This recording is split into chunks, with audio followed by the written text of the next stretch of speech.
Isang napakagandang umaga po sa inyo mga kaibigan. Ako po si Brother Jao. Tayo na po magkapit pandasal. Isa po sa mga pinagkakaabalahan namin sa seminaryo ngayon ay ang pag-iensayo kung paano makinig ng kumpisal. Bahagi po kasi ng pananampalatayang Katoliko ang paniniwalang ginagamit kami ng Diyos bilang instrumento upang maipadama ang kanyang pagpapatawad at awa sa mga nagkasala.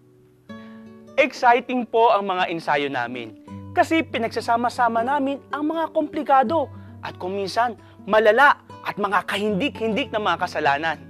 Nako, sinusubok po namin ang bawat isa kung gaano kami nakikinig at kung paano namin matutulungan ang isang tao na magbalik loob sa Diyos. Alam ninyo, kahit gaano pa po kakomplikado o kalala ang mga kasong binibigay namin, sa bandang huli, sasabihin pa rin namin ang mahalagang salita. Pinatatawad ka ng Diyos. Isa lamang po ang natutunan ko rito.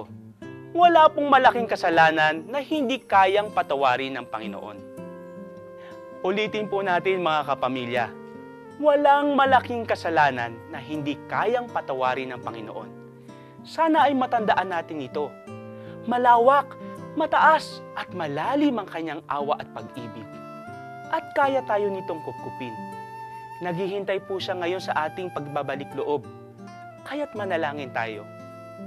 Panginoon, bigyan mo po kami ng tapang na tumalikod sa kasalanan at magbalik loob sa iyo nang may pananalig na kami ay iyong tatanggapin.